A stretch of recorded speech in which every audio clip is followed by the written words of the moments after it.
네, 말씀 앞에서의 눈물이라는 제목으로 회복되어야 할 거룩한 눈물 시리즈 6번째 시간 함께 은혜 나누도록 하겠습니다.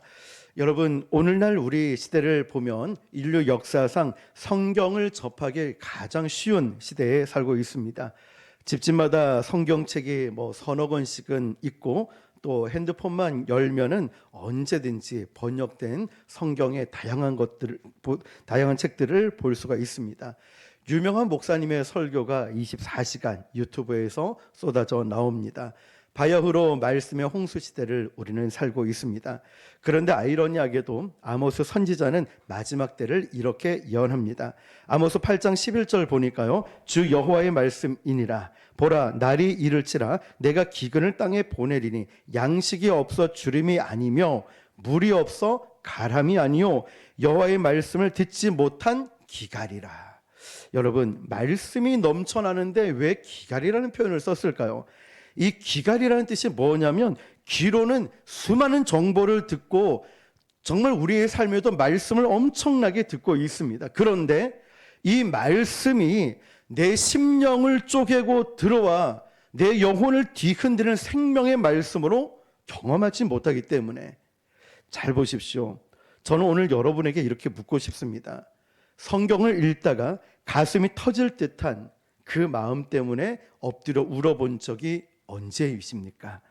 또 어떤 한 구절의 말씀이 내 폐부를 찌르는 듯한 이 통증 때문에 밤새 잠 못 이루는, 그를 뒤척여 본 적은 있지 않습니까?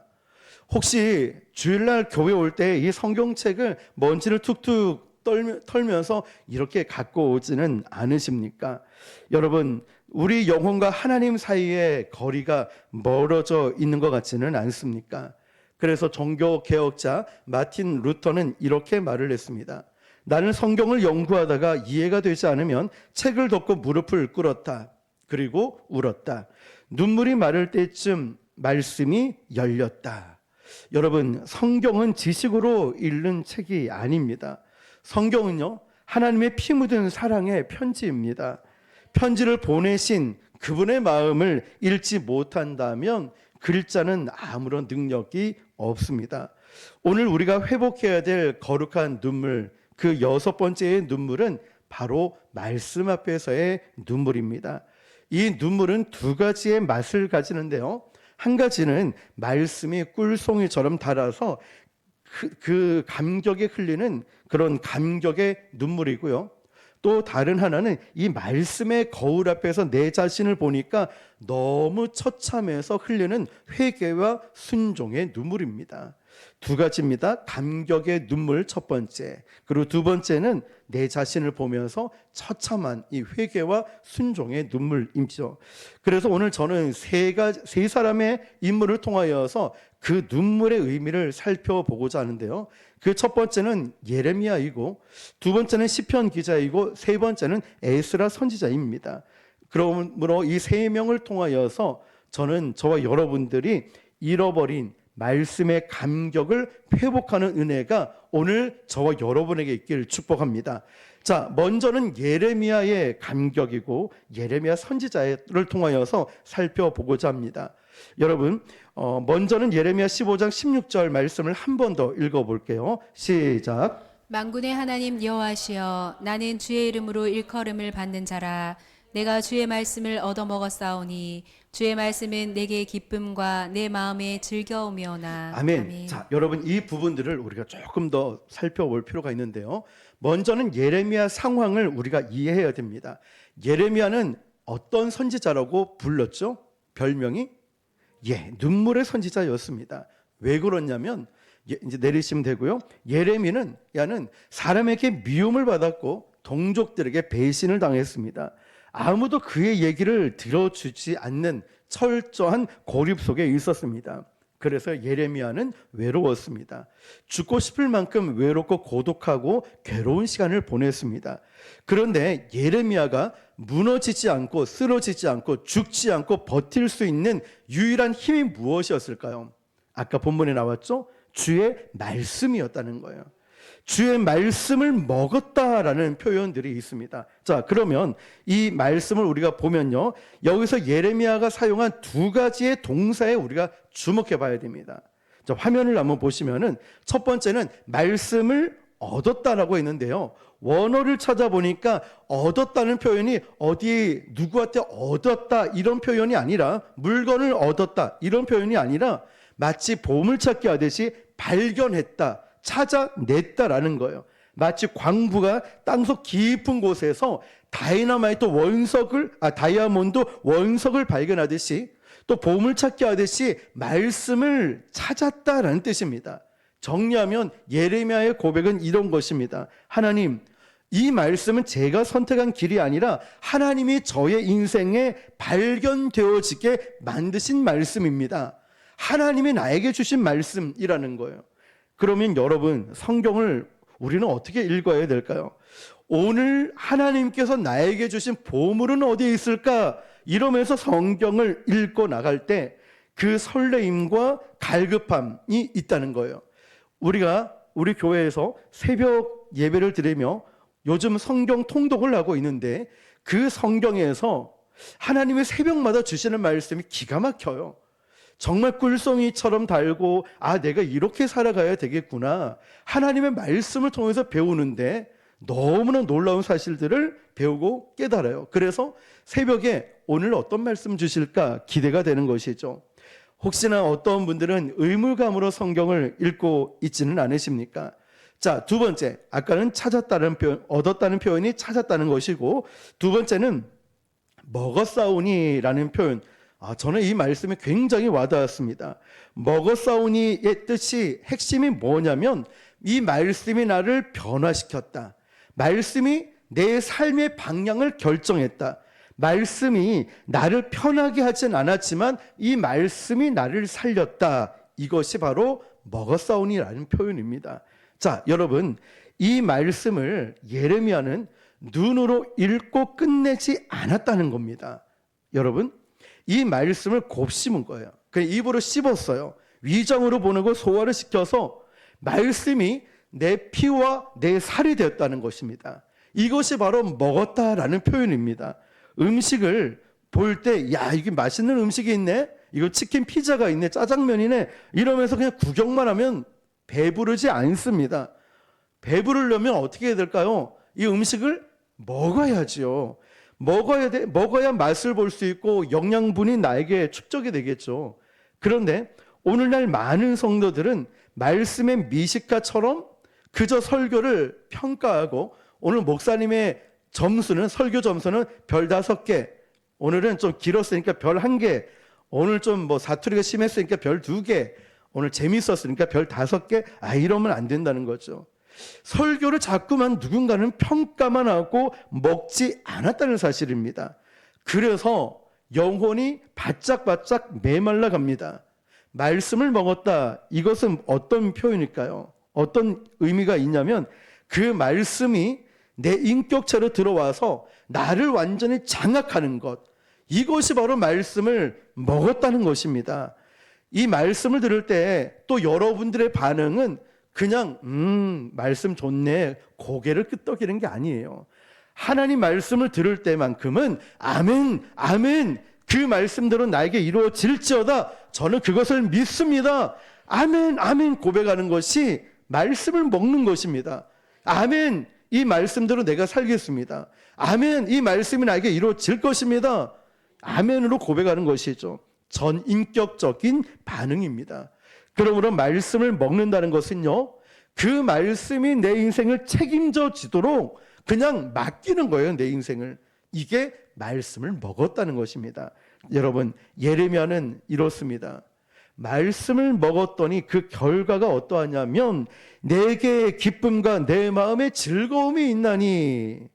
말씀을 먹었더니 상황은 바뀌지 않고 변하지 않았습니다.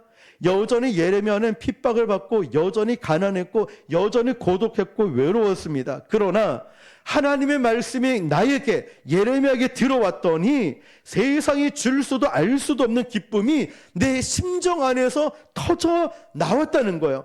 폭발했다는 것입니다. 하나님 말씀을 먹었더니, 하나님 말씀을 찾았더니, 하나님 말씀이 내 피와 살이 되었더니 그 말씀의 능력이 내 안에서 폭발하듯이 일어났다는 것입니다. 시편 119편 103절에 보면 시편 기자도 이렇게 고백합니다. 주의 말씀이 내게 어찌 그리 단지요 내 입의 꿀보다 더 단이이다. 아멘. 여러분, 한번 여러분 자신을 한번 또 돌아봅시다. 핸드폰 보는 것이 더 답니까? 성경을 보는 것이 더 답니까? 드라마 보는 시간은 쏜살같이 1시간이 가는데 성경 읽는 10분은 지루해서 견딜 수 없어서 그만 깊이 잠이 들어버리죠. 우리의 영적 미각은 심각하게 병이 들어가고 있습니다. 언제부턴가 세상의 자극적인 조미료 맛에 그것에 길들여져 있어서 생명의 하나님의 말씀은 맛이 없게 느껴져요. 지루하게 느껴집니다. 필요 없게 느껴집니다. 그 사람은 어떤 환자이냐면 중환자가 된 거예요. 영적으로 중환자 상태라는 거예요. 그러므로 오늘 우리가 울어야 될 제목은 이겁니다. 하나님, 제가 말씀을 잃어버렸습니다.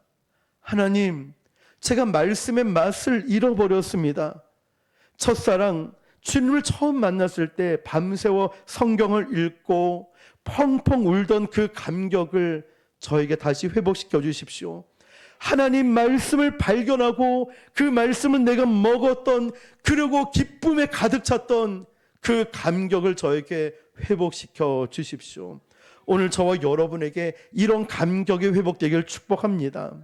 시편 기자 두 번째로, 시편 기자를 보면요, 시편 기자는 말씀을 먹을 때 처음에는 꿀처럼 달다라고 얘기했죠. 화면을 보시면 시편 기자 두 번째 이렇게 고백하죠. 여러분, 통곡을 하죠. 여러분, 위로가 되고 힘이 됩니다. 말씀은. 그러나 조금 더 깊이 들어가면 이 말씀이 참 쓴 약과도 같습니다. 왜냐하면 말씀은 빛이기 때문에 빛이 들어오면 어둠 속에 감춰졌던 먼지와 쓰레기가 적나라하게 보입니다. 우리 경험해 보셨을 겁니다.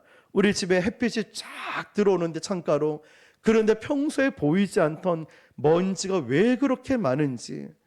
그래서 시편 기자는 이렇게 고백하죠.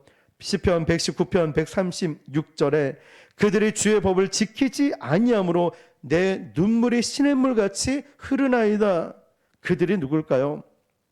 그들은 온 세상 사람들일 수도 있지만 1차적으로 내 안에 있는 죄성을 말해요.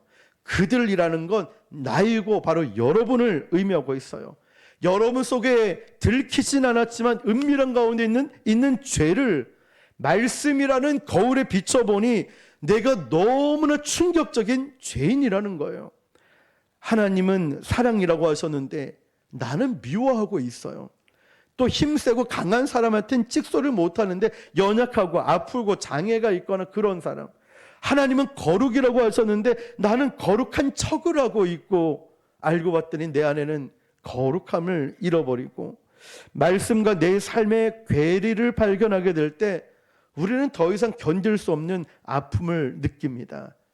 그때 우리는 비로소 눈물이 터져 나와요. 눈물이 시냇물처럼 흐르도록 회개가 필요한 것입니다. 여러분, 우리가 회개해야 될 또 하나의 죄가 뭐냐면 바로 말씀을 멸시한 죄입니다. 하나님께서는 독생자 아들 예수 그리스도를 생명을 우리에게 주셨는데 그 생명으로 주신 것이 또한 이 성경인데, 수많은 믿음의 선배들이 이 성경 한 권, 이 말씀을 지키기 위해 화형을 당하기도 하고 사자의 밥이 되기도 하고 이 말씀대로 살아가려고 얼마나 온갖 핍박과 좀 힘든 일들을, 고난들을 많이 겪었습니까? 교회 간다고 머리끄댕이 잡혀가지고 쫓아오기도 하고, 예배 드린다고 해서 얼마나 많은 가정에서 또 어려운 일도 많이 겪고 손해보기도 했었습니까? 그럼에도 불구하고 말씀을 지켰잖아요. 믿음을 지키지 않았습니까? 그런데 우리는 지금 어때요? 이 말씀을 너무나 하찮게 여기는 경우가 있습니다. 하루 종일 사람들의 말에는 집중을 하고 SNS나 인터넷 뉴스, 유튜브에는 귀를 쫑긋 기울이면서 요즘 무슨 일이 있대, 어떤 일이 어떻게 됐냐고 하는데 창조주 하나님의 말씀은 단 5분도 귀를 기울이지 않습니다. 하나님이 말씀하시는데 잠깐만요. 저 SNS에 새로운 기사 떴어요. 유튜브 이거 하나만 좀 보고요. 잠깐만요. 하나님 지금 저 바빠요. 그러면서 성경을 덮어버립니다. 하나님을 무시하고 있는 것이죠. 미국에 어떤 목사님이 신방을 갔는데요. 그 집 권사님이 신방을 가서 예배를 드려야 되는데 목사님 잠깐만요. 이 방을 온 방을 다 뒤지더래요. 권사님 뭐 하세요? 잠깐만요. 지금 성경책이 어디 있나 지금 찾고 있습니다. 겨우겨우 찾아온 이 성경책을 펴보니 얼마나 이게 안 봤든지 이게 더덕더덕 붙어 있어가지고 펼쳐지지도 않을 정도로 먼지가 풀풀 날리고 안에서 성경책을 펼치다 보니 옛날 어른들의 돋보기 안경, 납작한 안경이 툭 떨어지는 거예요. 어머, 3년 전에 잃어버린 안경이 이 안에 있었네. 목사님 안경 찾았다고 3년 만에. 이게 무슨 말일까요? 3년 동안 성경을 안 본 거잖아요. 그런데 이게 우리의 자화상 같은 모습이라는 거죠. 3년 동안 성경을 한 번도 안 봤다는 증거가 탄로난 것입니다. 하나님은 닫힌 성경책 앞에 울고 계시지 않을까요? 사랑하는 아들아, 내 딸아, 나는 너와 대화하고 싶고 너에게 이렇게 말을 전하고 싶은데 너는 내 편지를 왜 한 번도 뜯어보지 않니? 여러분, 말씀이 없으면 백성이 각자 소견이 옳은 대로 자기 마음대로 행하고 그것을 합리화시킵니다. 잠언 29장 18절은요. 묵시가 없으면, 묵시는 말씀이죠. 묵시가 없으면 백성이 방자히 행하거니와 율법을 지키는 자는 복이 있느니라. 아멘. 여러분, 오늘날 교회가 왜 타락하고 왜 힘을 잃어가고 왜 자꾸만 세상에 손가락질을 받고 있을까요? 뭐라고 생각하십니까?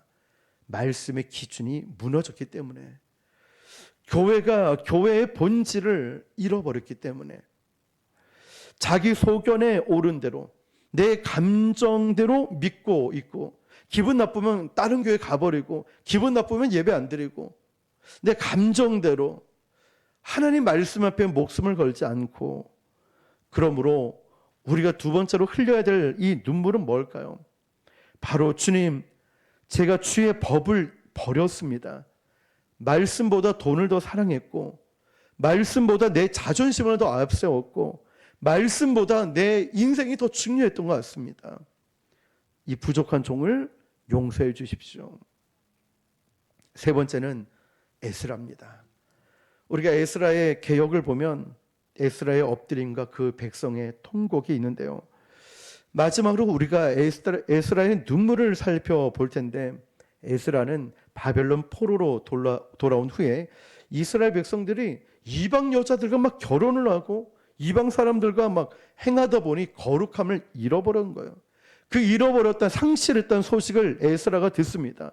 말씀에 비추어 볼 때 이것은 명백한 죄였습니다. 그때 에스라가 어떻게 했을까요? 자, 에스라 10장 1절입니다. 시작. 에스라가 하나님의 성전 앞에 엎드려 울며 기도하여 죄를 잡아갈 네, 때에, 여기까지만. 먼저 에스라 지도자가 말씀 앞에 엎드렸습니다. 기억하십시오. 그리고 옷을 찢고 머리털을 뜯으면서 막 울고 기도했습니다. 그러자 어떤 일이 일어났을까요? 다음 페이지, 노란색, 시작. 많은 백성이 크게 통곡하며 이스라엘 중에서 백성의 남녀와 어린아이의 큰 무리가 그 앞에 모인지라. 아멘. 여러분, 우리가 이 말씀을 잘 보시면 한 사람이 진실하게 말씀 앞에서 회개하는 공동체가 되었을 때 그 한 사람 때문에 전체의 회개를 이끌어낸 거예요. 그러므로 오늘 저와 여러분 한 사람의 회개가 우리 교회가 전체 기도하는 분위기, 회개하는 분위기, 또 화해하는 분위기, 살아나는 분위기, 한 사람의 영향력이 이렇게 크다는 거예요.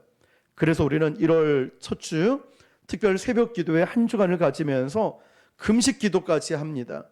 그러면서 우리가 정말 회개의 기도, 하나님께 우리 말씀 앞에 서는 기도, 이 말씀을 들으면서 나는 어떤 기도를 할까? 나는 하루에 한 끼를 할까? 두 끼를 할까? 3일을 금식할까? 하나님께 기도해 보십시오. 하나님께서 나를 어떻게 인도하실까? 그리고 내가 기도한다고 남 기도하지 않을 때 정죄하지 마시고 판단하지도 마세요. 뭐 안 한다고. 대신 어떻게 해야 되냐면 에스라처럼 엎드리는 겁니다. 내가 먼저 엎드리는 거예요. 여러분이 먼저 새벽 기도의 자리, 새벽에 못 오면 저녁 기도의 자리, 아니면 중간에라도 와서 기도하고 금식하며 눈물 흘려 기도하는 모습을 먼저 보십시오. 한 사람이 말씀 앞에 깨어진 그 한 사람이 공동체 전체를 살리고, 이것이 바로 부흥입니다. 부흥은요, 프로그램으로 오는 것이 아닙니다. 말씀 앞에 먼저 깨어진 한 사람의 눈물에서부터 시작되는 것입니다. 그리고 에스라는 여기서 끝나지 않았습니다. 에스라 10장의 결론은 충격적입니다. 그들은 울고 나서 집에 가서 밥을 열심히 못 먹었던 거 다 채워서 먹는 게 아니라 11절, 12절 보니까 이렇게 나와 있습니다. 같이 읽어볼게요. 시작. 이제 너희 조상들의 하나님 앞에서 죄를 자복하고 그의 뜻대로 행하여 그 지방 사람들과 이방 여인을 끊어버리라 하니 모든 회중이 큰 소리로 대답하여 이르되 당신의 말씀대로 우리가 마땅히 행할 것이니이다. 아멘. 아멘. 잘 보십시오. 자, 모든 회중이 아멘 이렇게 큰 소리로 화답을 하고 말씀대로 모든 죄를 끊어버렸어요. 생사를 도려내는 듯한 아픔이 있었을 것입니다. 자신의 가족이거든요. 그렇지만 그 가족이었지만 하나님이 기뻐하시지 않는 죄 가운데 있을 때 가족을 내쫓는 일들이 얼마나 비정한 일이겠습니까? 그러나 에스라와 이 백성들은 사람들의 인정보다 하나님의 말씀을 선택했습니다. 이게 중요한 거예요. 말씀이 아니야, no 라고 하면 아닌 것이죠. 그들은 죄악의 고리를 끊어내기 위해서 피눈물을 흘리며 순종하는 발걸음 행동이 있었습니다.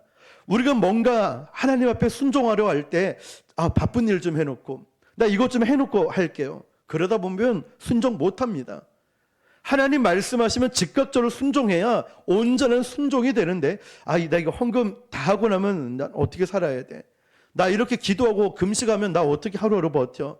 인간적 계산이 들어오고 인간적 생각 들어오면 아무것도 못합니다. 여러분, 이 백성들은 그 하나님 말씀을 듣고 울면서 그는 11절 제가 다시 읽어드릴게요. 이제 너희 조상들이 하나님 앞에 죄를 자복하고 그의 뜻대로 행하여 그 지방 사람과 이방 여인을 끊어 버리라 했죠. 에스라가. 그때 회중이 큰 소리로 대답합니다. 당신의 말씀대로 우리가 마땅히 행할 것이니라.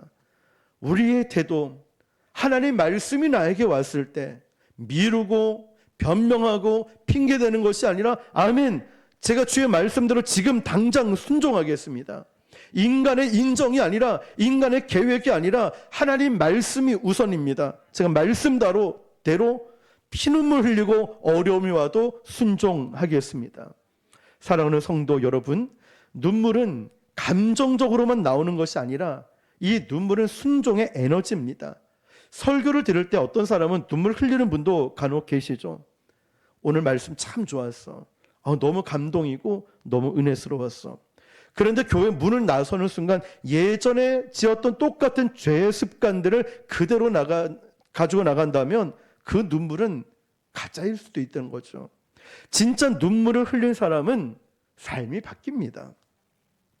말씀에 부딪혀서 술, 담배 끊어요. 말씀에 부딪혀서 내가 거친 말, 내가 짜증을 내고 내가 나쁜 곳으로 향했던 모든 발걸음들을 진짜 말씀 앞에 찔려 눈물 흘린 사람은 끊어버려요. 바뀐다는 것입니다. 정리한다는 것입니다. 말씀 앞에 정말 부딪혀 말씀 앞에 내가 깨어진 사람은 내가 미워하는 형제 찾아가서 먼저 용서를 구하고 먼저 찾아가서 손을 내밉니다. 내 눈물이 시냇물 같이 흐르나이다 라고 고백했던 것이 이제는 내 손과 발이 주의 법을 따르니이다 라고 이렇게 이어져야 된다는 것이죠.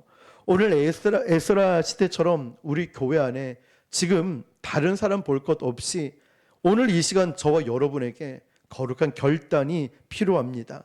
핸드폰 중독으로 유튜브에 계속 빠져나갔던 또는 어떤 불의한 계약서, 거짓의 입술, 나 말만 하면 거짓말하고 뿐만 아니라 핑계 변명되면서 남 헌담을 나고 부정적인 말 했던 모든 거짓들이 우리 안에 있지는 않을까요?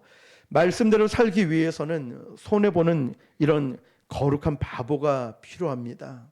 세상은 그럴 때 교회를 두려워하게 될 것이고 우리 교회는 진정한 그런 교회가 될 줄 믿습니다. 그러므로 이제 말씀을 정리합니다. 여러분, 말씀을 펴면 살 길이 열립니다. 성경은 글자가 아니라 예수님이십니다. 요한복음 1장 14절은 말씀이 육신이 되어 우리 가운데 거하신다고 했습니다. 이 성경은 단순한 종이 활자가 아닙니다. 이 말씀은 곧 예수 그리스도이십니다. 우리가 성경을 볼 때 텍스트로 보는 것이 아니라 살아계신 인격체이신 예수님을 만나는 것입니다.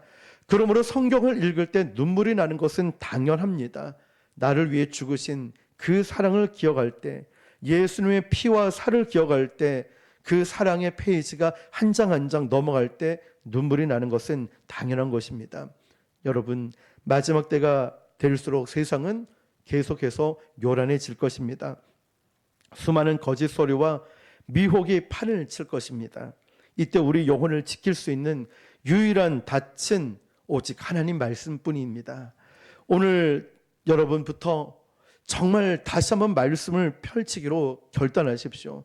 말씀 한 장까지 못 보면 한 구절이라도 시작을 해 보십시오. 그리고 책을 가슴에 품고 이렇게 기도해 보십시오. 주님, 제가 너무 오랫동안 하나님 말씀을 떠나 있었습니다. 바쁘다는 핑계로 주님의 음성을 외면했습니다. 주님, 다시 제가 성경을 펴고 한 구절 한 구절 읽을 때마다 예레미야처럼 이 말씀을 먹는, 말씀을 찾아내는, 말씀대로 살아낼 수 있도록 저를 인도해 주십시오. 예레미야처럼 주의 말씀을 발견하고 저도 이 말씀을 먹습니다 라는 고백이 있을 때 내 삶에 말씀의 능력, 말씀의 감격이 일어날 줄 믿습니다. 말씀이 여러분을 읽기 시작하고 말씀이 나의 인생을 붙들기 시작할 때 내 인생이 변화되는 것입니다. 말씀이 내 안에 역사해야 되는 것이고 그 말씀이 우리 안에 역사할 때 우리가 진정한 부흥을 경험하게 될 줄 믿습니다. 사랑하는 성도 여러분, 이제 우리 말씀 앞에 섭시다. 그리고 말씀을 붙들고 기도합시다. 내 영혼이 왜 메말라 있을까? 왜 자꾸 짜증이 날까? 왜 자꾸 불평이 나고 왜 자꾸 비교할까? 남과 왜 자꾸 그럴까요? 말씀의 수도꼭지가 잠겨 있으니까. 세상의 잡다한 소리에 귀를 기울이고 하나님 말씀을 들으려 하지 않으니까 그렇습니다. 반주를 해주시고요. 우리 이 시간 회개하는 마음으로 말씀 듣고 기도할 때 성경을 장식품으로 여겼던 모든 순간들을 회개하시고 또한 말씀을 지식으로만 채우고 가슴으로 먹지 않는 죄도 회개합시다. 주님, 제게 다시 말씀의 맛을 돌려주십시오. 꿀송이보다 단 말씀의 감격을 저에게 주십시오. 아멘. 말씀 앞에 내 죄가 드러날 때 핑계대지 않고 에스라처럼 울고 엎드리게 해 주십시오. 아멘. 내 삶의 더러운 죄를 말씀의 칼로 도려낼 때 순종하는 역사가 있게 해 주십시오. 아멘. 오늘 이 제목을 붙들고 하나님 말씀 앞에, 그 말씀 앞에 감격하고 말씀 앞에 찔리고 다시 한번 말씀 앞에서의 그 순종과 회개가 내 안에 있게 해달라고 우리 주님이라 한번 크게 부르고 기도하겠습니다.